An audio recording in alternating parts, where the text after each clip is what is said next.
Welcome to Political Beatdown. I'm Ben Meiselas, joined by the one and only Michael Cohen. Even my dogs who are by my side are excited for this episode right now. We're going to discuss Michael Cohen's reaction to everything that has transpired since Donald Trump was arraigned in Miami federal court. I want to get Cohen's reaction. Remember, we were broadcasting live during the arraignment. Now we've had the opportunity to learn everything that's gone down since that arraignment. We're going to talk as well about how the GOP has been exposed yet again, lying about President Biden, admitting that this recording they claim existed of Biden bribing someone connected to Vladimir Putin. Guess what? It never existed. Doesn't exist. Rudy Giuliani saying, oh, whistleblowers are dead now, and that's why. Just complete and total BS. Are moderate Republicans turning against Donald Trump? We will analyze that. Let's turn to some of the hearings that happened this week in the House of Representatives, which once again backfired on the GOP, as did the GOP effort to try to censure and fine Democrat Adam Schiff for investigating Donald Trump for Trump's Russia connections. And a federal judge in New York granted E. Jean Carroll's motion to amend her other lawsuit against Donald Trump with new allegations based on Trump's recent defamatory statements. And the federal judge just set a trial date before we went live for that other trial that E. Jean Carroll still has, another defamation trial that will be January 15th of 2024. Michael Cohen, a lot to discuss. How are you doing? Oh, how am I doing? So I spent some time the other day over at 60 Center Street, as I explained a couple days ago to our brigaders. I went there for a pre-trial conference. It turns out that counsel for Trump and Trump Oregon, this specific case, they filed a whole series of motions in limine. Again, it's all about the delay, right? It's almost like somebody should figure out this song. It's all about the delay, about the delay, about the delay, right? Somebody needs to write us a song for this one because they think that they have this thing down packed. They don't. We now have to go back July 7th in order to meet with the judge for the pre-trial conference. But our trial is scheduled for July 24th, and it is set in stone. Looking forward to it. And to be honest with you, part of our schedule at the pre-trial conference is going to be to set up witnesses. And there are some pretty interesting names that are going to be released on our witness list because they're imperative to this case. Obviously, you could imagine that Donald happens to be one of them. Now, clearly, they're going to try to argue that there's no nexus any longer between Donald, the Trump Organization in New York. We'll see how the judge rules on that. But other than that, it's been a long journey to hold Donald accountable. I was on CNN the other day, and I was talking with Abby Phillip, and even before Abby, I was on another CNN program where I explained the problem that exists with Donald is he does not understand the word accountability. So therefore, he has never done anything wrong, because if you do something wrong, obviously you have to be accountable for it. And so the whole thing is just like a dog running after its tail. It's a vicious cycle. Well, what we're seeing now is Donald being held accountable as an example for the E. Jean Carroll assault. And he was fined, as you may well remember, $5 million. But this idiot, and there's no other way to describe him other than an idiot, after less than 24 hours, goes off, and now he's at the town hall, the CNN town hall, with Caitlin Collins, and he starts saying the same exact things that he just got that the jury just came back with the verdict on of $5 million. And of course, that was broken up between several different parts of the case. But let's just say $5 million as the civil fine. He goes on, he says the same thing. Well, today, the judge allowed a new case to be filed or to amend the existing complaint to add additional defamation costs. This is how I described it yesterday, is Donald is like a petulant child that just for some unknown reason wants to keep sticking his finger into the electrical socket. Now, despite the fact we all know that you're going to get hurt from it, the same way Donald knows by saying these things, he's going to get hurt. He still wants to stick his finger into the socket, to the metaphorical socket. Well, no, it's stupid. And there's nobody around him that has the balls enough to say to him, Donald, knock this shit off, right? You're hurting yourself, not just in this specific case, not now in the fact that she's going to bring a second defamation action against you, considering she already won the first. So it's kind of res judicata, right? I mean, the thing already speaks for itself, and she could use the earlier determination as a basis, as a cause of action for the second case. So she will then go ahead and file this, which she's now permitted to do, this defamation case. He keeps wanting to stick his finger into the proverbial electrical socket. And nobody could figure out why. On top of that, there was statements that were allegedly made in regard to the document, the mishandling of the document case, that there were lawyers that were there telling Donald, hey, just send the stuff back. What are you doing? Send the stuff back. It's not yours. But of course, Donald only listens to one person, and that's himself. But he will listen to you if, in fact, you agree with his knee-jerk reaction. So, look, there's so much that's going on, Ben, for us to be talking about. All I can say to you is this is going to be one ass exciting show. And so just to break it down, so everybody knew what you were talking about at the outset, you have a case that you filed against the Trump organization for fees that they owe you, correct? And that's the case that's headed to trial July 24th. When you talk about Donald Trump filing, or the Trump organization filing all of these motion in limines, those are basically pretrial motions to try to exclude evidence from coming in. And your point there is that all of these pretrial motions have now been filed. We commonly refer to that, or you may hear about it as like they're trying to paper the case to death, basically, right? They're trying to do everything to derail your case against Donald Trump, which, by the way, we're talking about it here, which is important because it's going to be getting a lot of attention. I mean, the Trump organization and Trump's failure to pay you, that case is going to trial July 24th. As you mentioned, of course, Donald Trump should be a witness to this case. He's probably the key witness. And in fact, I think a strong argument to make that he should definitely be a witness is the fact that he filed a frivolous lawsuit against you as well in the Southern District of Florida, in the Miami division, coincidentally, where his arraignment was. Isn't this endemic of exactly what's going on with all of these other cases? I mean, isn't it? It's the fact that he cannot get lawyers in order to represent him. It's simply because he doesn't pay. This is all par and parcel for how Donald Trump acts and how he behaves. He doesn't pay, even when he knows that he owes it. Even when you do a good job, it doesn't matter. It makes it harder for him to say that he's not going to pay when he screws up, or when that lawyer screws up and they don't win, which in his mind is a screw up. When he doesn't win, for him, it's an easy one to turn around and to say that I'm just not going to make a payment. Okay, great.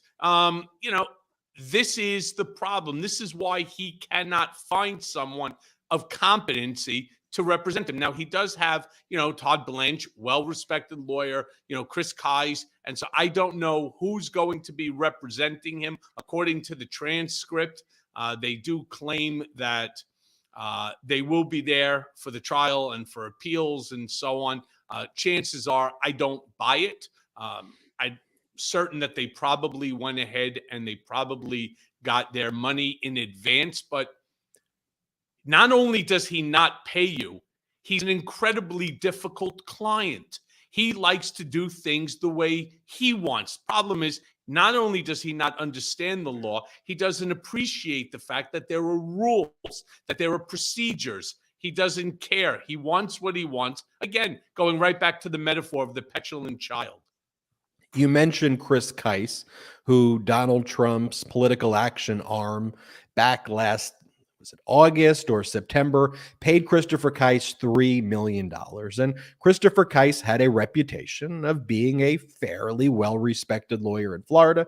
He was the Solicitor General of Florida. There he is right there. And Christopher Kice went to Donald Trump in the fall of 2022 with a strategy, which is, let's reach a settlement agreement with Merrick Garland. Let's try to kind of tune things down a little bit.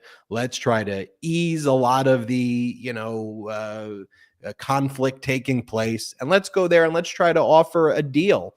It may not be a great deal that you're going to like Donald Trump, but you're going to have to admit that you did certain things wrong. But in return, they're not going to prosecute you. And I believe this is what Christopher Kice said. And how we could, can make this how go could away. Donald ever acknowledge that he did something wrong? This is a man who said on Fox that he's never apologized. He's never asked for, forgiveness from God because he's never done anything wrong.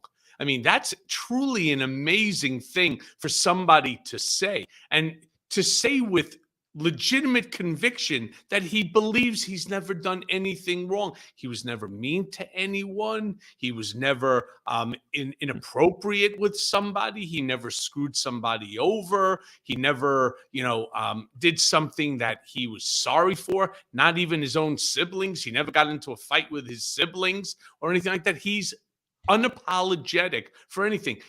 This same exact topic of the Washington Post article, whereby this idiot, this former idiot in chief, had an opportunity to avoid all of this. But instead, he fought. He had to buck the system. Why? Because that's who Donald Trump is.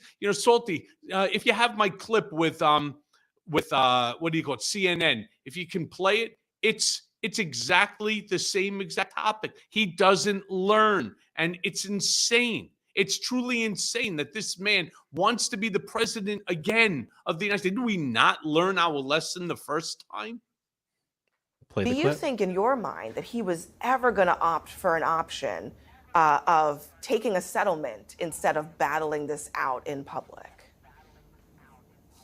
No, so Donald's position is never to settle. Ever, because he thinks it's a sign of weakness. Unfortunately, he didn't have anybody around him to guide him properly. He's like a petulant child that just keeps sticking their finger into an electric socket. And then you keep saying, don't do it, you don't want to do it, you don't want to do it. But nevertheless, he's going to do it anyway, because in his mind, he knows better. And then you have somebody, for example, like a Boris Epstein, who will turn around and will say to him, yeah, you're right, Donald, stick your finger into the socket. It's good, you can do it. Instead of guiding him like many of us used to in the past and say to him, no, you can't do that. All right, think about how many of these matters right now would not even exist had he listened to somebody who was providing him just a scintilla of good advice. Just a scintilla.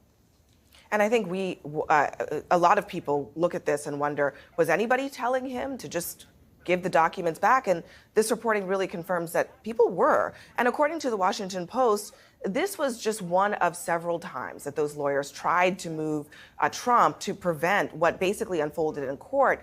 When you hear that, what do you think got Trump to the point where holding on to documents was more important than staying out of real legal jeopardy here? First of all, I don't buy the nonsense that people were telling him not to hold on to it. Number one, he wouldn't listen. But number two, nobody really has, the cojones enough to turn around and to tell Donald that you need to send it back. In fact, the proof in the pudding is that you had people like Evan Corcoran, or you had people like Bob, the other attorney who signed affidavits to the government. Christina Bob, right, stating that they had searched the premises, that there were no documents that were left on Mar-a-Lago or in other locations that Donald had control.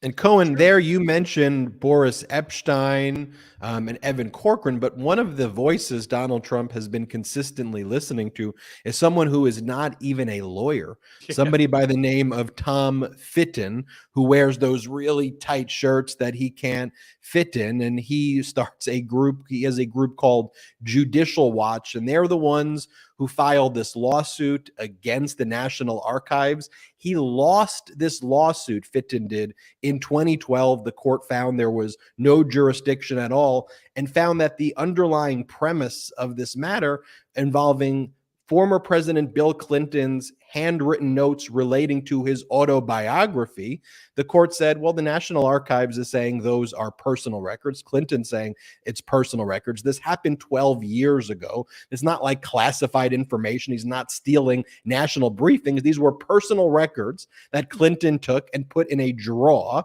so that he could write his autobiography. And the court laughed Fitton out, and the case was dismissed against Fitton. That's when Donald Trump talks about the Sox case. He goes, the Sox case is precedent. The Sox case isn't precedent. First off, it's a district court opinion. It's not a Supreme Court opinion or a circuit court opinion. And not only is it not precedent, it's not persuasive authority because Fitton lost. And if anything, it goes against all of Donald Trump's theories because we were talking about personal notes that were written by Clinton in connection with a personal autobiography, not stealing classified records. But that's the voice.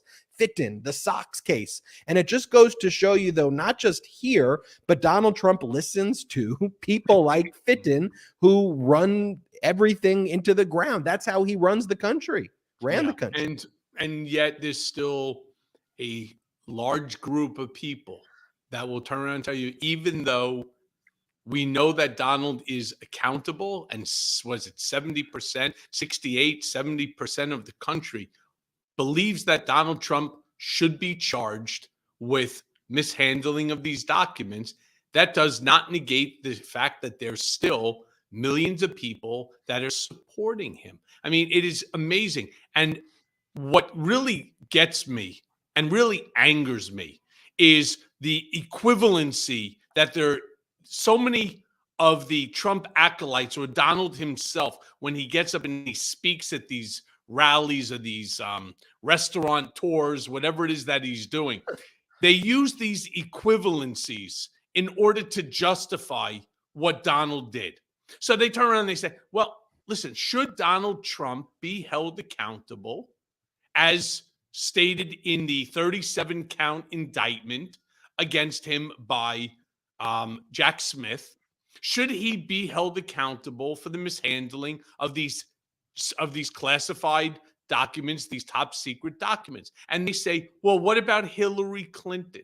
What about George Bush? What about Barack Obama? What about Bill Clinton? And so I'm not really sure that I understand the argument that they're making. If in fact that it is determined that Joe Biden failed to return the documents, obstructed justice in the same manner to which that Donald Trump did, which I can assure you is not accurate, it is not true, and we know that because he never had affidavits signed stating that the documents that were in his possession have been returned when in fact that they weren't.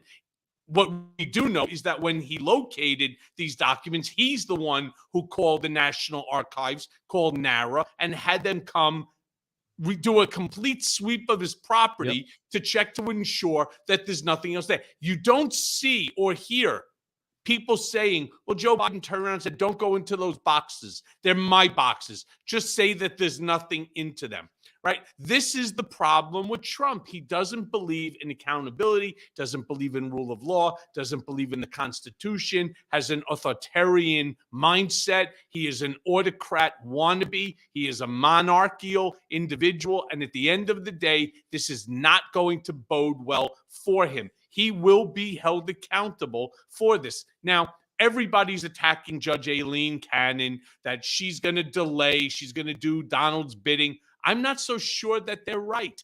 I'm really not. And again, for me, not being the more pessimistic of the two of us, all right, in terms of the DOJ, especially, judges, because I have a real issue with the way my case was handled.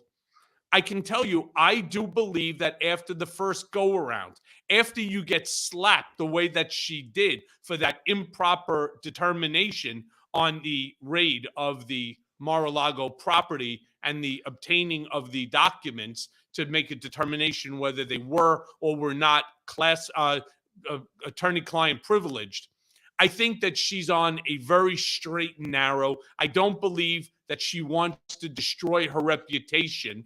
And I do believe that her judgment and that her decisions will be in accordance with proper, fair judicial outcome. I think you give Judge Eileen Cannon a lot of credit. She was overturned the first time by the 11th Circuit Court of Appeals, and then she still did not remove herself from the case back in 2022.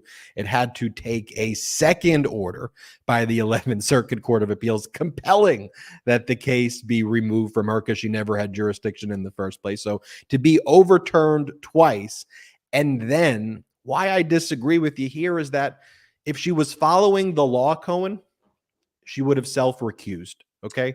And she didn't. And she didn't do anything wrong yet. Not yet. You know, let me read for you. Yesterday, it was overturned, right? She was reprimanded. Let's at least give her a chance. Now, I'm not saying that I'm right. And I hope I am, and I hope you're wrong, simply for judicial process. But if in fact I'm wrong, and I will be the first one to come clean and say, hey, I finally got one wrong, I do believe, all right, that we have to give her that opportunity. You know, this was not, as some people want to say, because everybody today is somewhat conspiracy, theorists. She did not fix the wheel. They spun the wheel and her name came up. Just shit luck. All right. It is what it is. So all of a sudden, now it's that they had the thing fixed and that Donald only wants her and that she's the one that's going to set things right for him and so on. I'm not so sure about that. I'm really not. Let's geek out with me a little bit on the law here. I want to look at 28 U.S. Code section 455. We'll go to 144 in a second, Salty, but go to 455.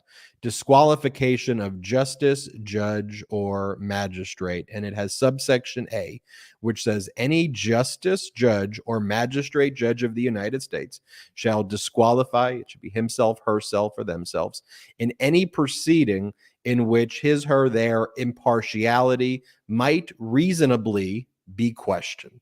So, Cohen, the standard there isn't did she affirmatively do something wrong? The question is, would there be an appearance of impropriety based on a reasonableness standard? Go to subsection B. Well, before you jump off of that, let's just talk about that. The question of reasonable, it's one of those terms like the term normal. Define reasonable. You see, it's in whose opinion. So as an example, let's say hypothetically, instead of Judge Eileen Cannon, that it was Judge Ben Meiselas, all right? The first thing that they would say is, well, you were appointed by Barack Obama, therefore you cannot be impartial, and so you should recuse yourself under this standard. People can say that, doesn't mean it's true. So the reasonableness standard is a really tough one. It's so broad that it really has very little meaning. But the appointment in and of itself is not, to me, what creates the appearance of impropriety. It might. I mean, she was appointed by the person. What did you just say? It might? That's all that you require under that specific code, which is why I say it's so broad, Ben, that anybody, and again, whose opinion? Michael Cohen's? I don't think so. Ben Meiselas? But then to me, I don't think so.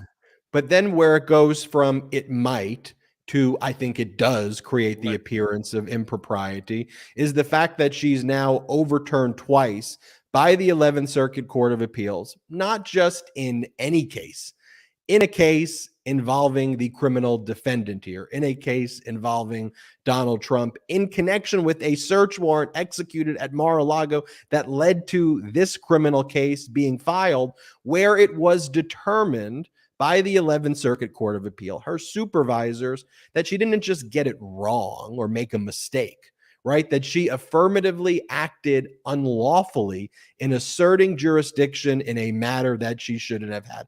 And it happened twice. And I go to the 11th Circuit Court of Appeals precedent in the 2008 case, United States versus Martin, where a federal district court judge who was overturned twice by the 11th Circuit Court of Appeals on a sentencing matter was reassigned and removed from the case because they consistently didn't follow the 11th Circuit Court of Appeal law regarding a specific defendant. But to me here, it's kind of 1 + 1 = 2. On the one hand, she was appointed by Donald Trump. So to me, that creates a borderline feeling of an appearance of impropriety. But then number two, she's made rulings regarding the person that appointed her that was deemed to be unlawful twice. To me, that creates an appearance of impropriety. So now the question, though, is she's not self-recusing. So the question becomes, what does Jack Smith do? Is Jack Smith as optimistic as you are, Michael Cohen, and says, you know what? I'm not optimistic. I'm hopeful. There's a difference. Hopeful. Right? Is Jack And Smith I hopeful? agree And is with- Jack I Smith? agree with you with everything I say. Your interpretation of this code is probably correct, and I am probably incorrect. I'm just trying to be hopeful that the system is not as fucked as we all believe that it is. That there are some judges that you will never get a fair shake if you're Donald Trump, and then there are other judges that you will get an unfair shake because you're Donald Trump. My hope is that the system rebalances itself out, that we're able to get back to a place where, I hate to use the term because it's not a real term, but normal, that we go back to the way things used to be, that when you went to a judge, that the judge was judicious, that they acted upon the law. They didn't act upon the Department of Justice being weaponized by, we'll call it the chief executive officer, so as to punish a critic. Hello, Donald. I'm talking about you. I'm talking about you, Bill Barr. My hope is that she saw the light in the error of her way. She was reprimanded, which no judge wants to be. In fact, I believe that if she does again what was done before, that there could be a very serious repercussion to her where she is removed from the bench. So I don't think that that's what she wants. I don't think that's what any judge wants. So again, I agree with everything that you're saying. If you look at history, and everybody will tell you that history tends to repeat itself. My hope is that history in this case does not repeat itself, that she does the right thing, that she realizes the entire country, the entire world is watching her and every single move, including her supervisors. So because she didn't self-recuse, special counsel Jack Smith has an important decision to make. Does he file a affidavit of recusal under 28 USC section 144? And that has to be done pretty soon. Salty, pull up 28 USC section 144 so people can see that's the statute right there. As we go into the text, it says, whenever a party to any proceeding in a district court makes and files a timely and sufficient affidavit that the judge before whom the matter is pending has a personal bias or prejudice either against him or in favor of any adverse party, such judge shall proceed no further therein, but another judge shall be assigned to hear such proceeding. And I believe that would be reviewable by the 11th Circuit Court of Appeal. One thing that special counsel Jack Smith certainly has on his mind as well, though, is that this case is brought under CIPA, the Classified Information Procedures Act, where most of the rulings that will be made preliminarily are automatically appealable to the 11th Circuit Court of Appeals because of the unique statutory structure of the Classified Information Procedures Act. So special counsel Jack Smith may say, you know what? I'm hopeful. I'm not going to file the recusal. Let's wait until we see her make an order that violates clear 11th Circuit precedent, appeal it right away, then go to the 11th Circuit. Look, we gave her a shot, and now we are making the move for a recusal. That's what special counsel Jack Smith's weighing right now. Yeah. So, Ben, one of the reasons why, and to my brigaders, and I know some people are angry and they say you're being ridiculous, and don't stop, trying to be hopeful. There's a reason why I want to be hopeful that Judge Cannon does the right thing. One of the problems that we have right now in terms of holding Donald J. Trump accountable for the multitude of illegalities, the 37 counts in this specific case, the counts in the D8 case, the civil case by Attorney General Tish James, what will soon be followed by the Fulton County DA Fonnie Willis, etc. All right. One of the problems that we have is time. We do not have time. Why? Because one thing Trump knows, and I'm telling this to my brigaders because I have the experience in this area, Donald knows delay, and we cannot afford a delay. So if in fact Jack Smith goes ahead and files this motion, okay, so he files the motion, let's say there's a returnable date in 30 days. In 27 days, Donald comes back with his counsel and says, I need additional time, Your Honor. Okay, no problem. We have to give it to you on the first request. So how much time do you need? I need an additional 60 days. Not the most unreasonable request. So even if the judge grants him only 30 days, we just wasted 60 days. Fine. They put in their papers. 30 days later, government has the ability to put in, defense counsel has the ability to put in their papers. Now we're at 90 days. You see where I'm going with this, Ben? You see where I'm going with brigaders? Then you have to give the judge an opportunity in order to make a determination. Well, okay, so now we're 90 days out. The judge, let's say he's incredibly quick in terms of this because of the import of this case. 30 more days. Now we're 4 months into it. Well, all of a sudden it comes back. She needs to recuse herself. Well, that's now going to be appealed. So now you got your time period, let's say another 30 days. We're 5 months into it to file the appeal. Then all of a sudden government gets its opportunity to put in its appeal. You're 6 months, right? Do you see where I'm going with this? And then it takes 2-3 months for the judge to make their determination. We're 9 months into this game. Before you blink an eye off one fakakta motion about recusal, we could be close to a year. A year. Now all of a sudden he's going to turn around and say, whoa. Everybody, we're in the middle of a fucking campaign. I'm the leading candidate for the GOP. It is an unwritten rule of the DOJ that they will not interfere in an election. So everything goes on hold. Who wins? Donald wins. That's why I'm saying I am hopeful that she does the right thing.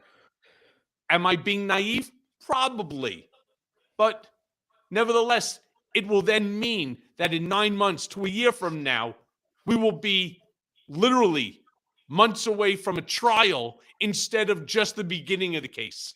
And look, one important thing that special counsel Jack Smith still has in his pocket is if you read this 37 or 38 count indictment, Donald Trump actually wasn't charged with showing the classified information at Bedminster itself. That is an independent and separate crime. So many have surmised that special counsel Jack Smith could ultimately bring another case, not just only on the willful retention of national defense information under the Espionage Act, but the actual transmittal and showing it to people as a separate case that would be filed in New Jersey. And of course, special counsel Jack Smith's ongoing criminal investigation into Trump's conduct relating to the January 6th insurrection and wire fraud and Trump threatening local and state election officials. That case and that investigation proceeds in earnest. And I think we will see indictments there in the fall, probably potentially even end of summer.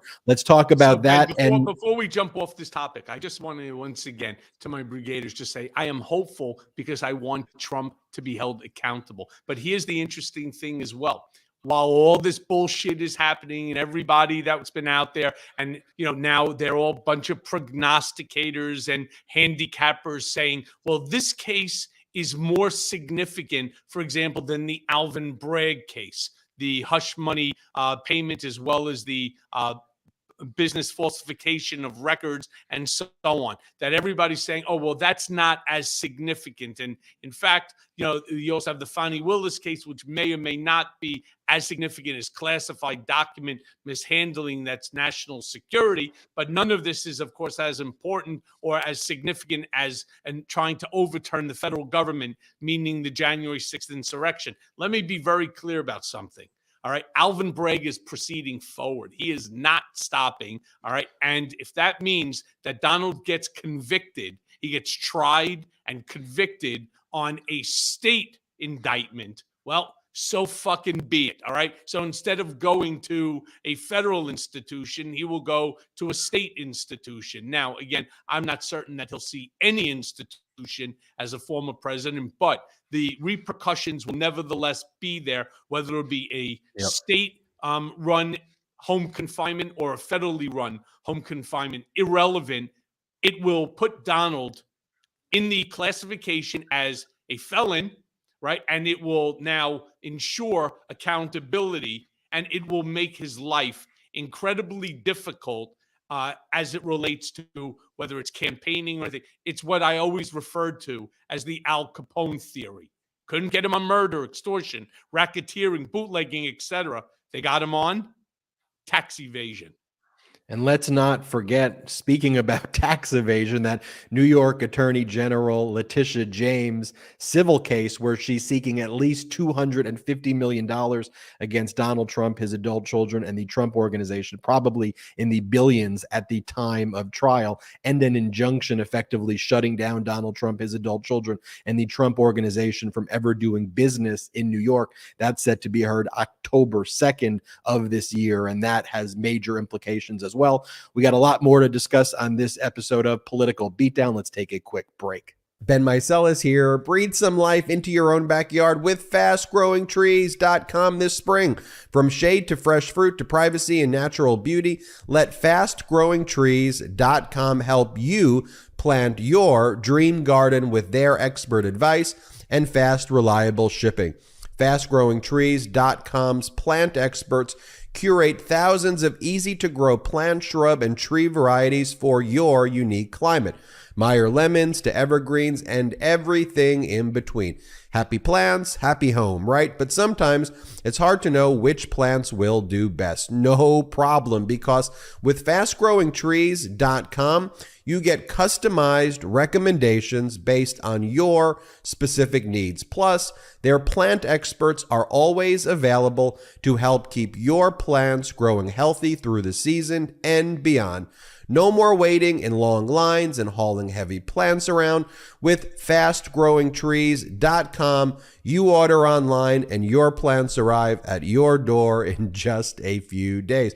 I love Fast Growing Trees because I found the Alberta peach tree I was looking for at a great price, and you will too.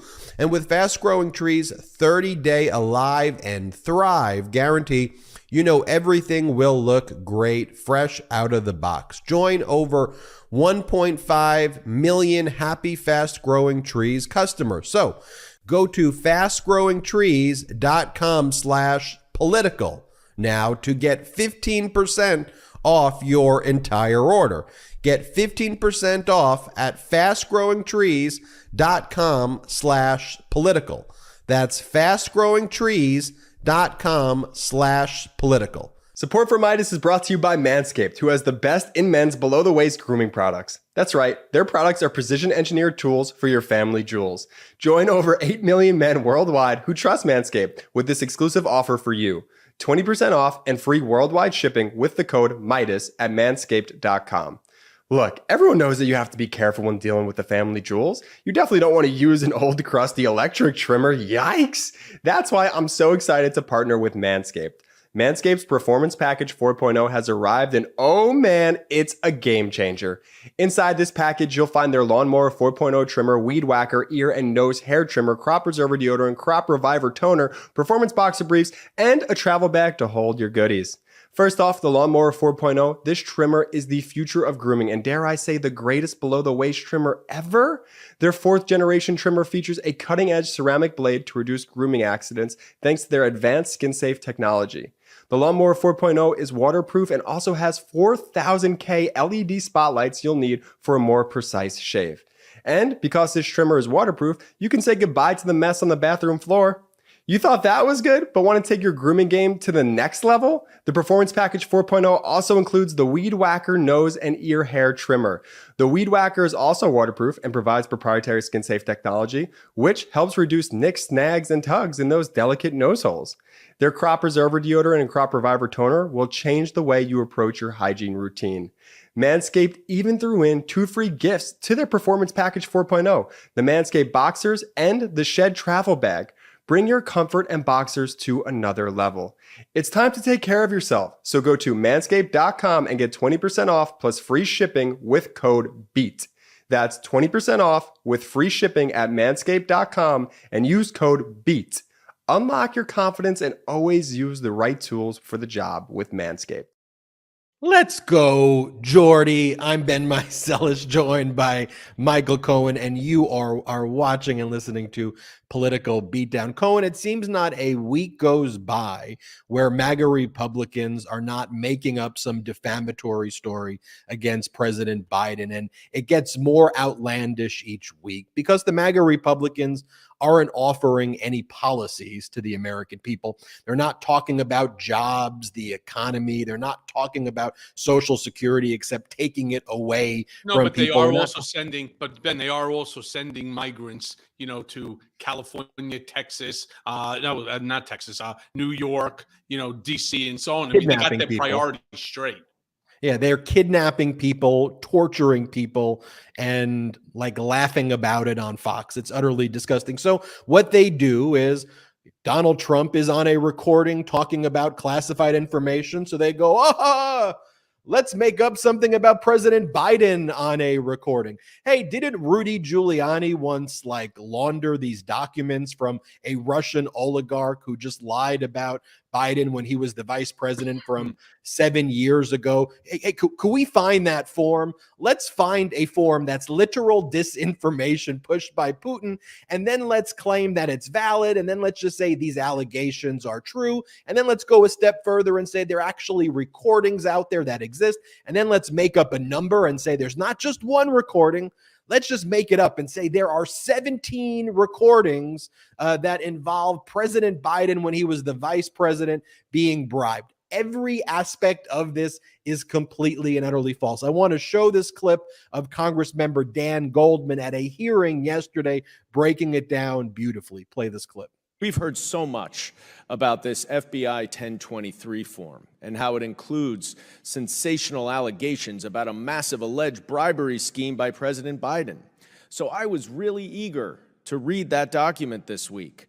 Did the majority actually find some actual evidence of wrongdoing by the president? Of course not. But it's even worse than that. This document that they will not stop talking about is shockingly just a 3-year-old secondhand hearsay, uncorroborated rehashing of Rudy Giuliani's bogus allegations that he got from corrupt Ukrainian officials.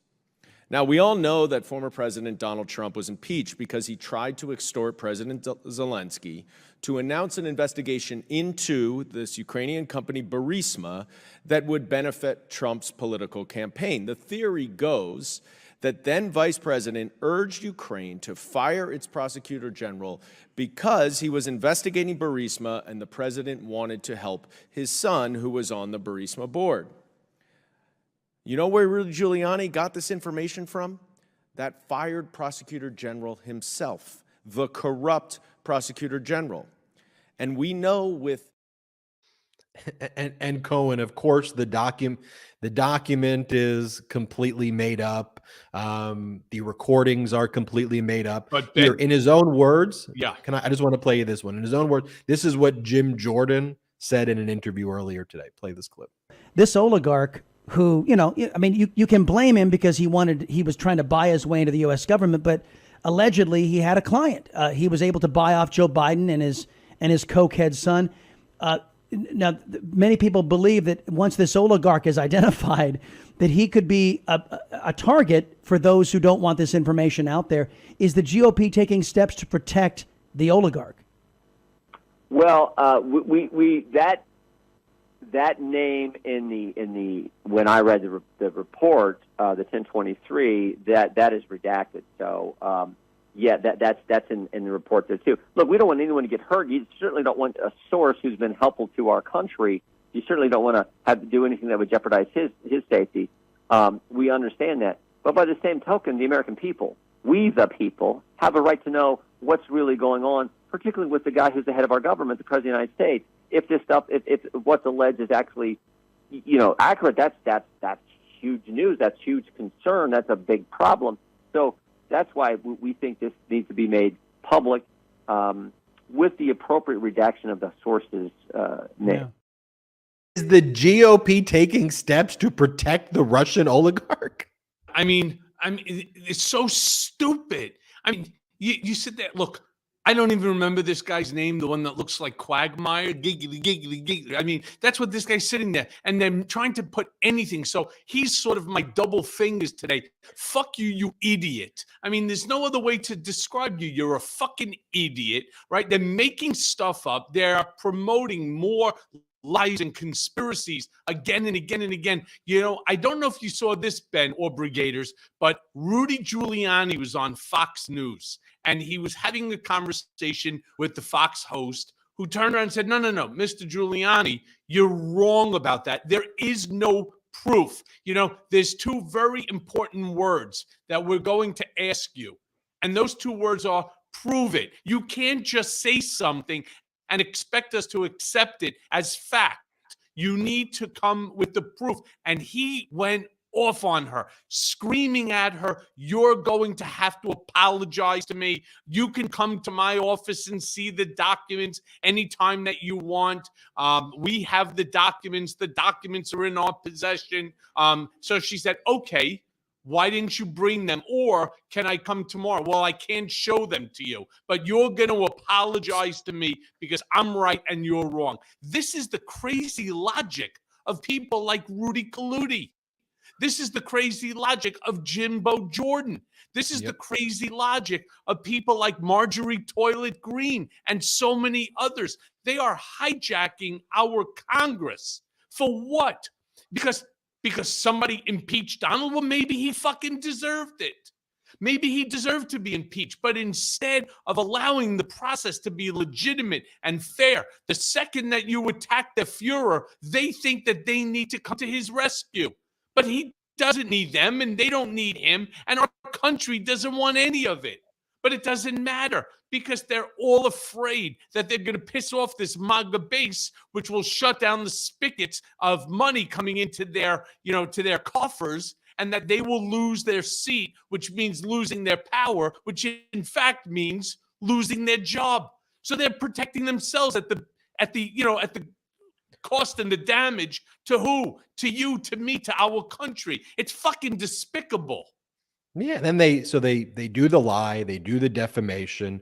Then you have Murdoch's New York Post or whatever. They write the story, Joe Bribin, this, that, and the other, right? And then when it's like, okay, show me the evidence, right? That you just said Giuliani went on Fox, they should show me the evidence. So then what do they go to?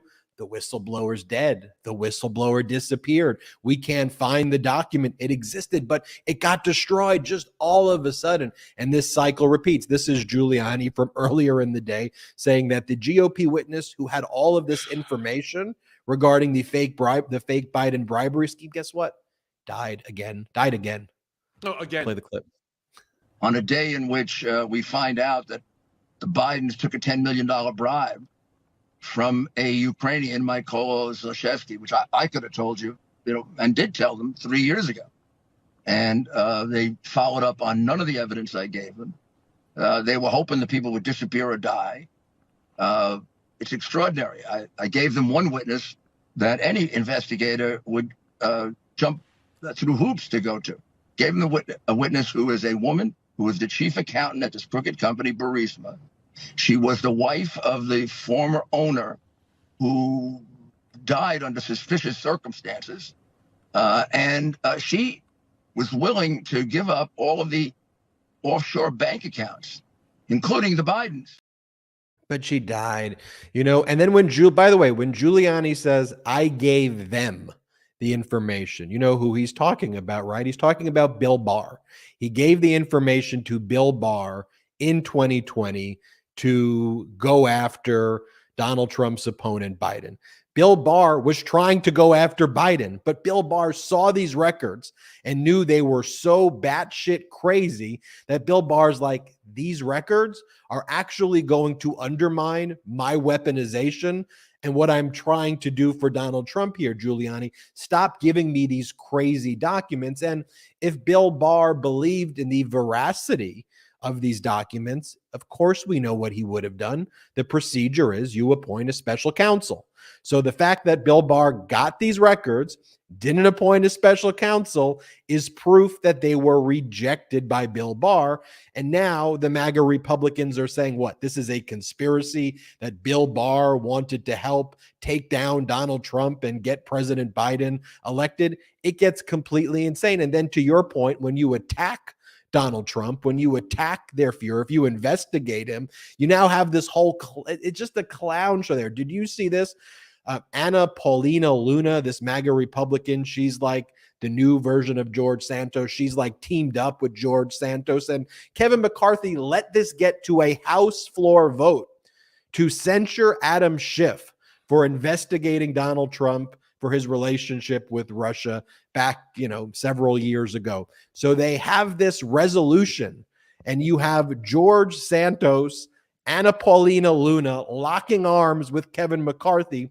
They claim this resolution's going to pass. The resolution did not pass. It backfired. 20 Republicans actually joined with Democrats, fortunately, and did not vote for this resolution. But let me show you. This is George Santos, now a face of the modern day Republican Party, talking about ethics and why he and Anna Paulina Luna, backed by Kevin McCarthy, are bringing this censure motion, a resolution against Adam Schiff. Play this clip.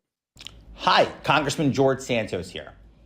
I'm here today to talk about Congresswoman Anna Paulina Luna's resolution to censure Congressman Adam Schiff of California. Congressman Schiff continually pursued scurrilous accusations against President Trump for the entirety of his presidency, alleging that the president and his campaign colluded with the Russian government. This has now been proven to be patently false, as if it wasn't a painfully obvious witch hunt before. Additionally, the measure would fine the former House Intelligence Committee chairman $16 million, just half the cost of the fabricated investigation. Congressman Schiff abused his power to pursue the Trump campaign and its campaign staff. This abhorrent behavior is unacceptable for a member of Congress. Congressman Schiff has called this resolution to censure a, quote, terrible misuse of House precedent and resources, and an attack on the Constitution. I would suggest Congressman Schiff look inward and more closely consider his remarks. This investigation is what, in fact, was a terrible waste and misuse of taxpayer money. To not carry out a censure would be a miscarriage of justice and a dereliction of our sworn duty as members of the House of Representatives. We must preserve the integrity of the U.S. House of Representatives and censure Adam Schiff today. You have George Santos talking about preserving and protecting the integrity of the House of Representatives. What a clown show the MAGA Republicans are. And when you listen to George Santos, he doesn't even know how to say the word abhorrent. He goes aberrant or whatever he said. But I think there are signs, and I want to see if you feel the same way, Cohen. Like, I have noticed that there are some Republicans who are, at least since the indictment, who have been giving some press interviews talking about how, look, there's no way to defend this. There's no way to defend what Donald Trump's doing. One of them is a representative Republican named Dan Bacon. And Dan Bacon's also talked about how maybe he said this. He goes, maybe a group of us more moderate Republicans need to just join with the Democrats at this point. If we have the Matt Gaetz and the Lauren Boeberts and the Anna Paulina Lunas, maybe this is beyond repair, the Republican Party, and maybe we should join with the Democrats. A very interesting And, you know, it's why I constantly say on every single one of these shows, vote, vote, vote, vote, vote, vote, vote. All right. And vote blue. Make sure that you are fully ready to go. Make sure that you have, you know, this set up for you so that, you know, you can get your, you know, your pass, you go straight in, you vote, boom, out. Make sure that everybody in your house who's of age is capable of voting is there and voting. If that means you have to get a write-in ballot, get in your write-in ballot. Make sure your neighbors, your relatives, anybody that may need your help.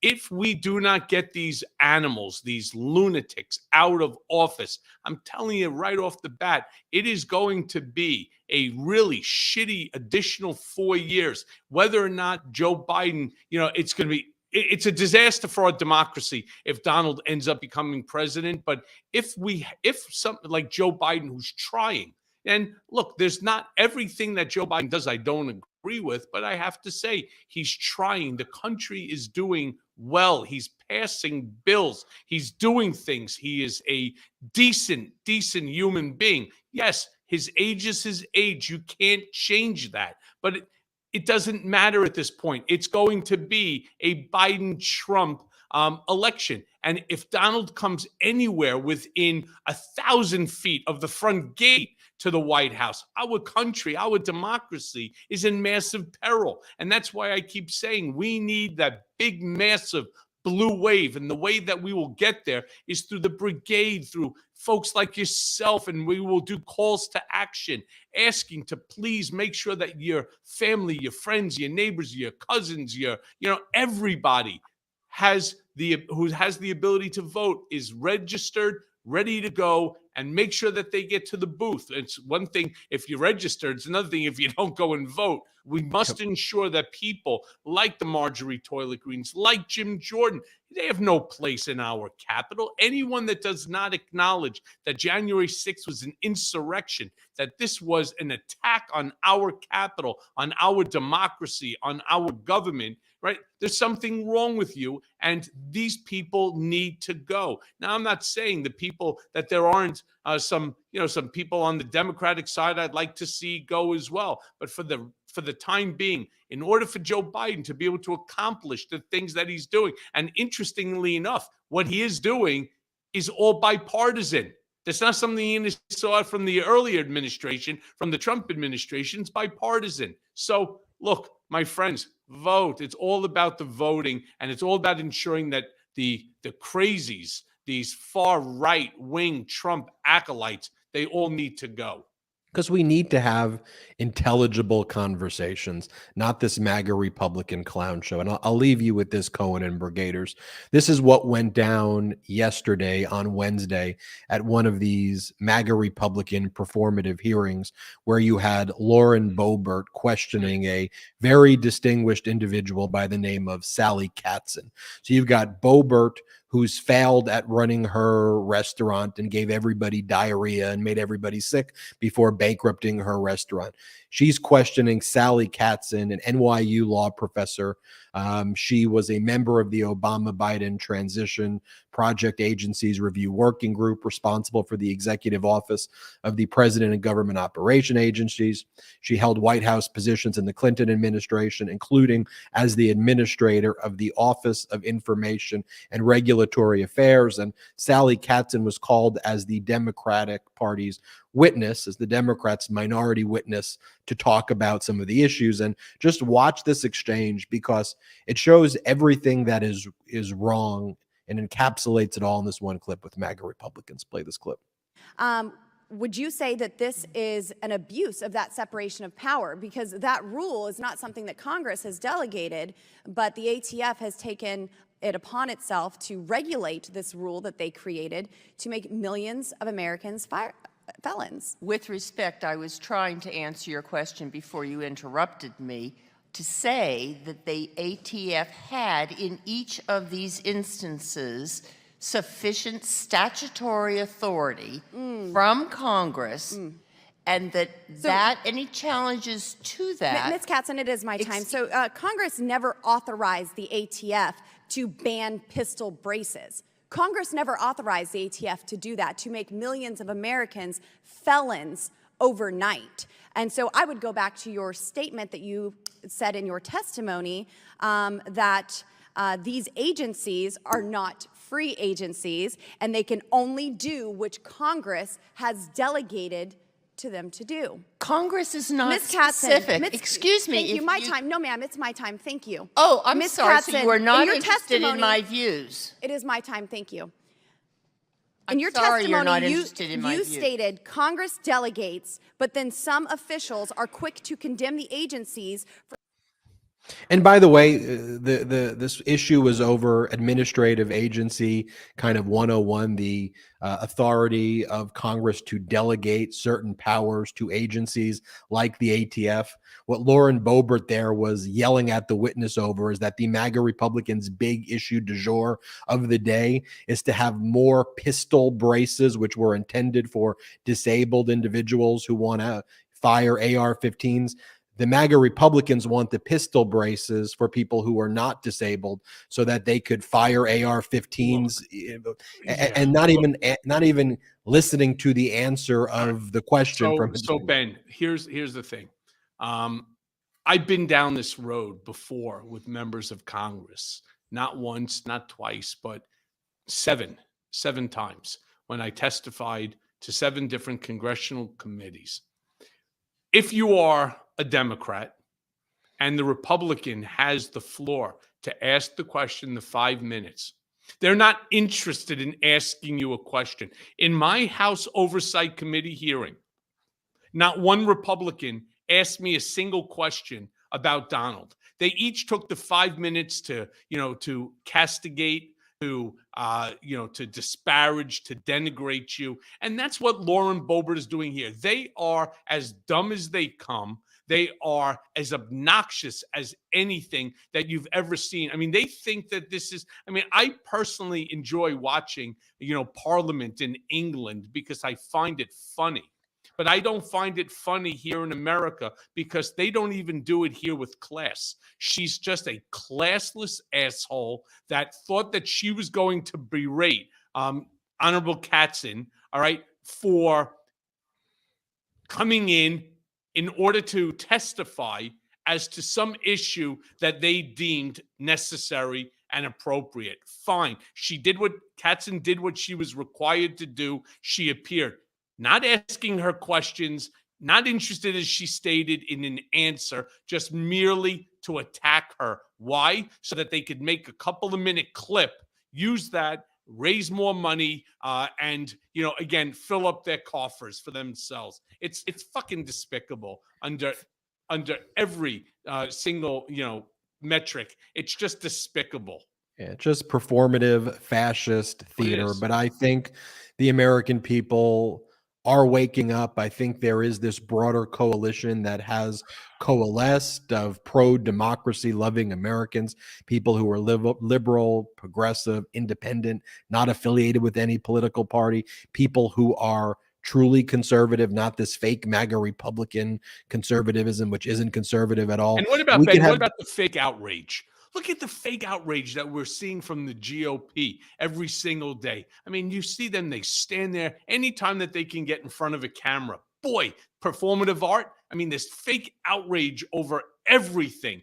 Joe Biden this, Hunter Biden that, right? You have Kamala Harris this, it's everything. Yep. Oh my God, it's all nothing but attacks on Donald Trump. It's all attacks on Donald Trump. And the worst performative artists in these cases are the Lauren Boeberts, the Ted Cruzes, the Jim Jordans. It's out of control. We had Congress member Jared Moskowitz on the show yesterday, and one of the things that he pointed out, I thought it was a great observation, is that the modern day Republican Party, the MAGA Republican Party, learned all of this from Donald Trump. These tactics, this performative fascism, this clownishness is just mimicking what Donald Trump does.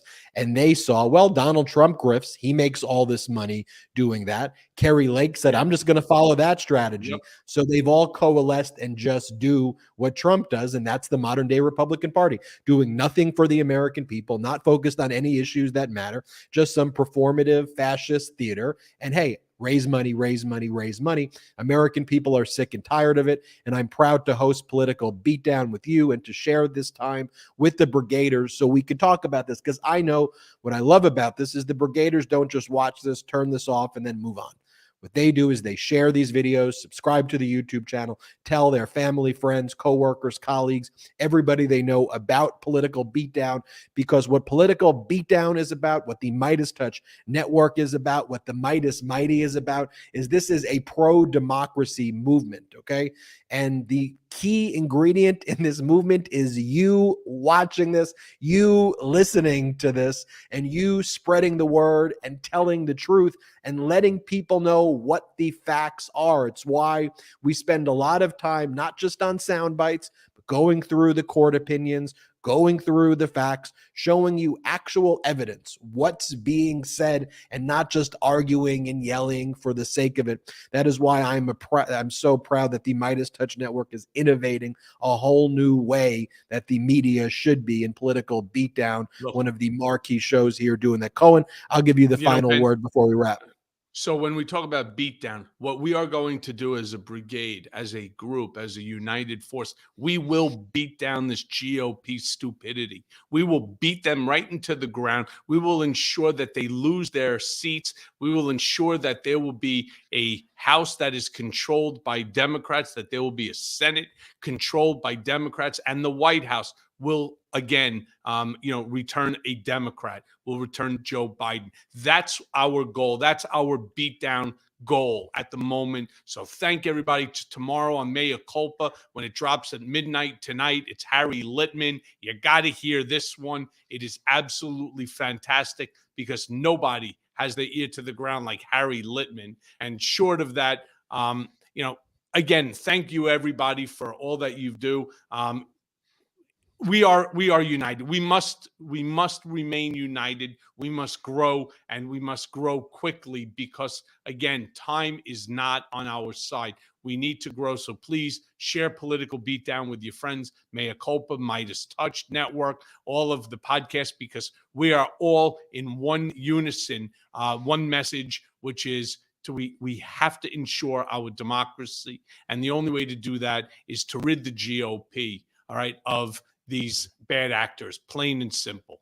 Harry Litman is part of the Midas Touch Network family as well, and you could subscribe to his channel. It's the Talking Feds YouTube channel, and he works with the Midas Touch Network in bringing you that great content. So I'm really excited to listen to that episode of Mea Culpa with Harry Litman. My brother Jordy is letting me know that I got to tell everybody again to go to store.midastouch.com right now. Get your Convict 45 or Convict 45, however you want to say it, pins. We're running out of Convict 45, Convict 45 pins. Go to store.midastouch.com, and while you're there, get the pin and also get the Official Mea Culpa podcast Mar-a-Lardo Correctional Facility shirt. Go to store.midastouch.com. All of our gear is 100% union made and 100% made in the United States. Also, there is a GoFundMe in the description of this YouTube for Michael Cohen's legal defense. Our friend Adam Parkamenko helped set that up. All of the funds go to support Michael Cohen's legal defense efforts and his legal efforts that Trump has embroiled him in, and Michael Cohen standing up for our democracy against Donald Trump. You'll see that in the description below. And David thank you, and everybody. Goliath episode, pal. David and Goliath. And you know what? Thank you, everybody David will who's win again. contributed there. Make sure you subscribe to the Midas Touch Network YouTube channel. It's free to subscribe. If you listen on just the YouTube channel, make sure you subscribe to Political Beatdown wherever audio podcasts are available. Just search Political Beatdown and subscribe there. If you only get Political Beatdown on audio podcasts, go to the Midas Touch YouTube channel and subscribe to the Midas Touch Network YouTube channel. Also check out patreon.com/ Midas Touch there for pro-democracy memberships to help support our network. Thank you, everybody, for watching and listening. We appreciate you so much. And a special shout out to the Midas Mighty.